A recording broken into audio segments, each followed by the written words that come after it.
In this episode, you'll discover 3 simple steps to beat the post-Hawaii blues. We'll talk about ways to prepare before you leave on your trip, how to keep the Aloha spirit alive in your daily routine when you get home, and how to look ahead with excitement by planning your next trip to Hawaii. Aloha and welcome to Hawaii's Best, the podcast helping travelers plan an unforgettable Hawaii vacation with insider tips and featuring local voices. I'm Brian Murphy, a husband, dad of 3, and certified Hawaii destination expert. Each week, I share local insights, travel tips, and up-to-date news, sometimes with guests across Hawaii and sometimes solo, all to help you plan your next trip to Hawaii. Aloha and welcome back to Hawaii's Best. A lot of us have been there, get back from a trip, and post-Hawaii blues sets in. It's a real thing. Post-vacation depression affects surprisingly 57% of travelers, according to the Wikipedia page about post-vacation blues. And Hawaii trips can be especially hard. The lifestyle change can be dramatic. You can go from island time to rush hour traffic in just 12 minutes. I've definitely been there, landing in LAX when we used to fly out of LAX. And I do anything I can to not fly out of LAX. But when you get back to LAX and you get on the 105 and then traffic is going, 80 at least, it's a rude awakening that you're back to reality. So I've been there, experienced it myself. The adjustment can definitely be brutal. So if you haven't been to Hawaii yet, maybe this is a fair warning just to know how to prepare and plan for your post-potential Hawaii blues. And for those of you who have been to Hawaii, I'm sure you have experienced some of this to an extent. Today, we're covering some proven strategies that have helped me personally beat that crash of getting back into reality. And these aren't just like feel-good tips. Some of them are, but these are all practical methods that actually work that can help you bring Aloha with you wherever you are. So your Hawaii experience doesn't have to end as you deplane. All right, step number 1 is prepare before you leave. This is something that took us quite a while to actually learn and to implement. Before you leave, and I just want to back up real quick. I've included, first link in the show notes below, I've included a free guide on how to beat post-Hawaii blues. So just go to the first link in the show notes to download that today, and you'll have that for your next time you get back home from Hawaii. One of the first tips is clean your house before your trip. Fresh sheets, tidy up the space. I'm talking about, walking into your home and feeling instant relief instead of stress. Kind of that same feeling as maybe you stayed in a hotel or wherever you stay, maybe a condo in Hawaii, and you walk in and it's clean. It just feels like you can just unwind. Having that same feeling when you come back home, instead of reminders of everything that has been neglected, just dirty dishes in the sink and laundry piled up. If you can get those done before you leave, it will definitely help unburden some of that stress as you get back home. Maybe have some easy meals ready, frozen dinners, or maybe a little budget for DoorDash, something you can grab without thinking too much. You'll be exhausted after the flight. Your body clock is probably completely off. Grocery shopping at 9 p.m. while jet lag is not recommended. One thing a lot of people miss is that they pack every single day in Hawaii from sunrise to sunset. You're snorkeling at 6, you're hiking by 9 beach time at noon, dinner reservations at 7, maybe try to squeeze in a luau somewhere in there. And you're scheduling yourself into exhaustion. So build in some downtime. Leave time to breathe. Spend a morning just sitting on the beach doing nothing. Take an afternoon nap. Let yourself move at island pace. And when you overschedule yourself, you return drained instead of refreshed. And probably one of the main reasons you wanted to take a trip to Hawaii is to feel refreshed. So give yourself that and give your family that time to actually recharge and refresh. So when you're overscheduled, that transition home can feel like hitting a wall at full speed. You just want to land into comfort instead of just chaos. And that's just one step that can help beat the post-Hawaii blues. Step number 2 is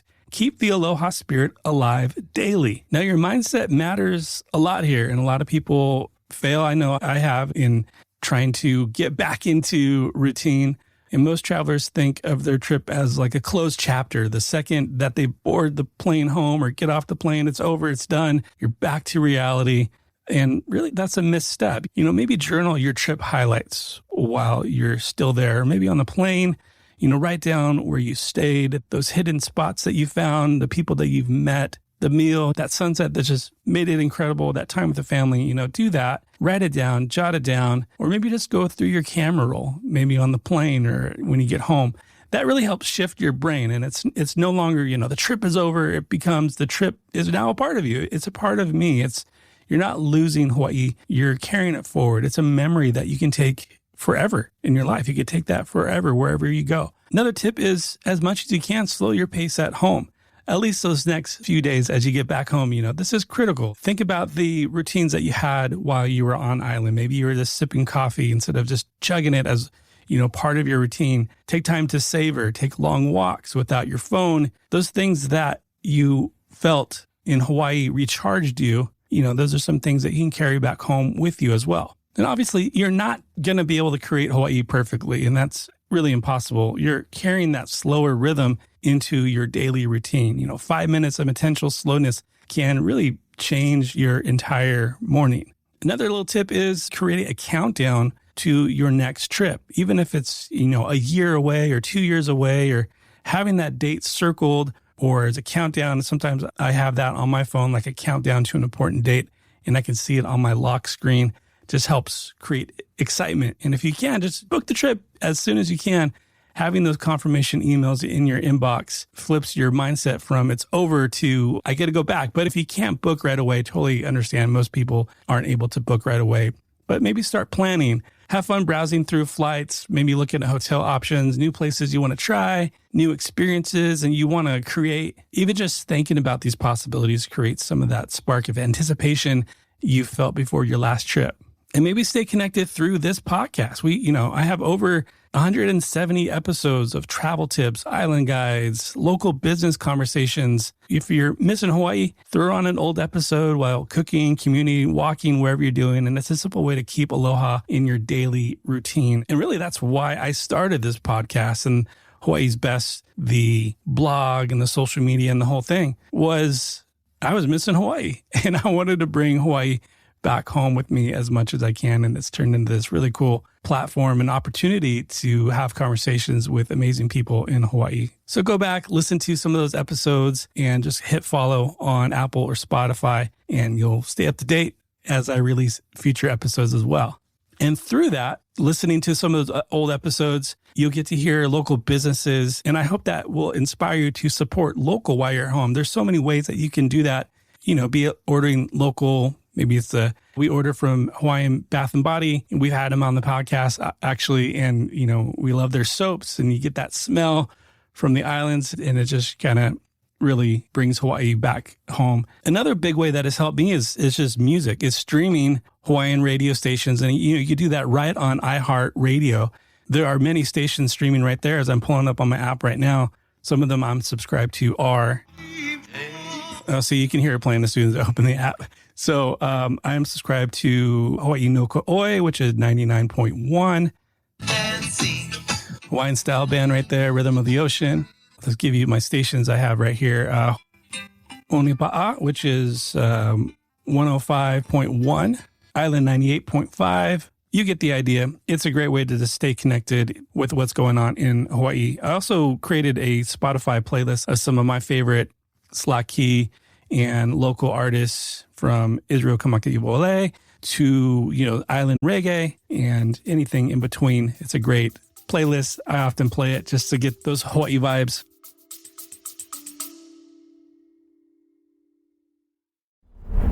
I just want to pop in here and say if you found any value in listening to Hawaii's Best is to simply follow the podcast on the app you're using right now. If you're on Apple Podcasts, just tap that little follow button in the top right corner. It's that easy, and doing so helps more people like you who love Hawaii find the show. And now back to the episode.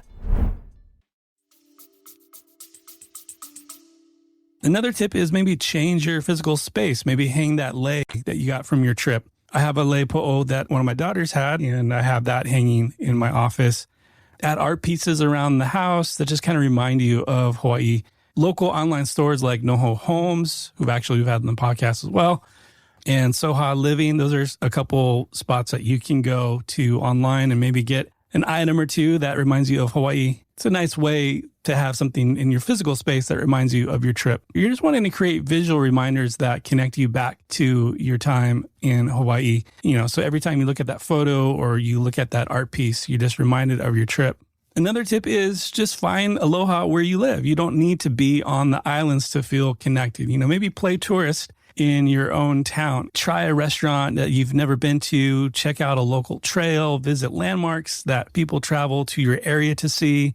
Approach your hometown with that same curiosity that you had in Hawaii. Just a couple miles from where we live, this is how I got connected with North Shore Plate Lunch and that family there. We actually had on the podcast as well. They have amazing plate lunch, poke, the whole thing. And they're right here in Southern California, and they're legit. I can't recommend them enough. That just happened to be just kind of playing tourists in my own town and being curious about who's actually right around in the same community I'm in. Most of us ignore our backyard and we save exploration for vacation, but that mindset keeps you kind of trapped in this routine. And when you start exploring locally, you realize adventure doesn't require a plane ticket. It can be found right within 20 miles from your house. And another tip, learn Hawaiian history and traditions. So you're thinking about your next trip, just maybe learn more about Hawaii and its history. Read books about the islands, watch documentaries, continue to listen to this podcast. But I also would recommend listening to the podcast Keep It Aloha by Kamaka Diaz. He was actually a guest on my podcast, and he has a show that talks about all the local things, kind of like a locals only Joe Rogan style podcast. Another way to stay connected is join our Hawaii's Best Facebook group. Connect with people who love Hawaii just as much as you. Share tips, stories, resources. It's good to know that you're not the only one missing the islands. Sometimes you need people who understand exactly what you're going through with this post-Hawaii blues. And step number 3, look ahead with excitement. The fastest cure for post-Hawaii blues is simple. Plan your next return. Make a list of some of those places that you want to try next time. But I'll tell you, honestly, the tips that help me the most are music and having some decor around me, and also clothing. There's a couple of clothing brands in Hawaii that I like to support. Having the clothing pieces just kind of helps remind me of Hawaii. And I also love hats. So I have a lot of Hawaii hats, from Aloha Revolution to High Life to University of Hawaii. And then honestly, doing this podcast helps me personally just stay connected to Hawaii and be able to produce content like this for you, as a lot of us are doing our best to overcome post-Hawaii blues. But I actually just want to be honest with you. I know, kind of joking about post-Hawaii blues, but if you are struggling honestly with depression, definitely seek out and get help. Depression is something that I've dealt with personally. And during a season of really strong depression, anxiety, I sought counsel and saw a counselor, therapy, and the whole thing. And it was super helpful in processing those emotions. And it wasn't just about Hawaii. But if you're already dealing with depression and then you get back from Hawaii, something like this, I just would hate for it to add to pre-existing depression. So honestly, get help. I'm going to leave a link. It's not an affiliate link. I'm going to leave a link of an online therapy that has helped me called BetterHelp. And I'll leave that in the show notes below. Just wanted to kind of like all that aside, just to be real. And if you are dealing with that, you're definitely not alone. I hope you found this episode helpful, and I didn't want to get all down at the end, but I also wanted to be real and recognize that because you're not alone. And if this episode has been helpful for you, go ahead and hit follow for future episodes. And like I mentioned, there's a few links below. That first link is going to be your free PDF for everything that we talked about today, so you can have for future planning. And I also will list my Spotify playlist within that PDF, and also the stations I listen to on iHeartRadio. I'll list that all in the PDF. All right. And until next time, my friend, as always, live with aloha. Mahalo for listening to this episode of Hawaii's Best. To stay up to date on future episodes, hit follow on your podcast app. Hawaii's Best is a production of Shorebreak Media Group with editing by Easy Podcast Solutions and music courtesy of our friends Stick Figure.